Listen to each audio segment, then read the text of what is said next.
Hello everyone, আজকে একটা ছোট্ট মিনি ব্লগ তোমাদের সাথে শেয়ার করছি। এখানে দেখতে পাচ্ছ আমি জামা কাপড় মেলছি আর ওইদিকে আমার হাউস হেল্প কাজ করছে। তো যতক্ষণ সে মানে মুছছে ততক্ষণ আমি একটু জাস্ট শুয়ে থাকবো।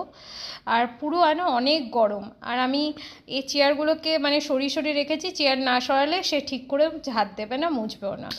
টুকটাক লাইট ফ্যান অফ করে এখন সে চলে গেছে, আর আমি এখন জায়গার জিনিস সব জায়গায় রেখে দিচ্ছি, মানে ঝুড়িতে বাসনগুলো আমি সব রেখে এখন আমি শাক করবো। আর এই যে ডিম সেদ্ধ সকালেই করে রেখেছি, আর বিশাল গরম, ওটাই তোমাদের দেখাচ্ছি। পুরো ঘেমে যাচ্ছি, চান করে যাচ্ছি।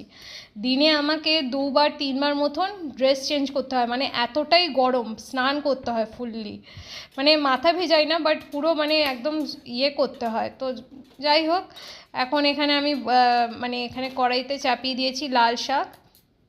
কিন্তু জানো এই শাকটা হয়ে যায় গ্রিন কালার, আমি জানি না কেন হয়ে যায়। কিন্তু যখন মায়ের বাড়ি যাই তখন দেখি শাকটা লালই থাকে, বাট আমার এখানে গ্রিন হয়ে যায়। যাই হোক, এখানে আমি চাল ভিজিয়ে দিয়েছি, রাইস করব পরে, মানে 11:30 নাগাদ 12টার দিকে রাইস করব। আর এখন আমি একটু গান চালাবো, কারণ কি এখন আমি যেহেতু কাটিং করব, মানে ঝিঙে আর পেঁপের পোস্ত দেখাবো আজকে তোমাদের রেসিপিটা।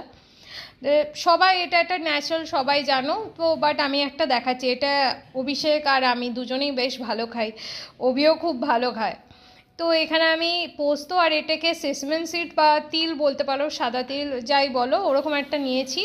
এটাকে আগে শুকনোতে ঘুরিয়ে নিয়েছি। অ্যাকচুয়ালি আমি এখন মানে বাটি, ওই যে কি শিলনোড়াতে বাটলে তো খুবই ভালো হয়, বাট শিলনোড়াতে বাটলে আমার হাতটা ব্যথা হয়ে যায়। তার জন্য আমি এভাবে ট্রিকটা শিখেছি একটা ভিডিওতে, যে আগে শুকনোতে মানে করে নেবে, গ্রাইন্ড করে নেবে, তারপর জল দিয়ে করবে। এখানে আমি ঝিঙাটা কেটে নিচ্ছি, আর এটাকে ঝিঙে আর পেঁপেটাকে একটা সিটি দিয়ে দেবো, আর এর মধ্যে নুন আর হলুদ দেবো, আর কোনো জল দেবো না, বিকজ এরাই অনেক জল ছাড়বে।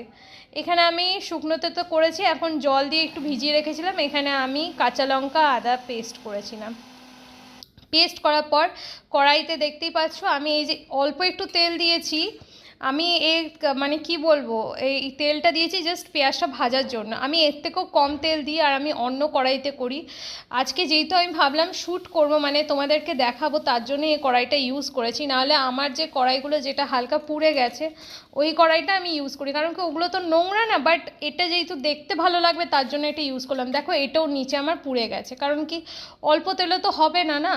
তো যাই হোক, এখন হয়ে গেছে, আর এখানে আমি পোস্ত দিয়ে দিলাম। জানোই তো কখন কিভাবে প্রসেসটা হয়। আমি জাস্ট দেখালাম এই পেঁপে আর ঝিঙে দিয়ে, পেঁপে ঝিঙে আর পেঁয়াজ ইউজ হয়েছে। দারুণ হয়, টেস্টি হয় খেতে। তোমরা ট্রাই করতে পারো, একবার ট্রাই করে খেয়ে দেখতে পারো। একদমই কম তেল দিয়েই চেষ্টা করেছি। যাই হোক, বাই।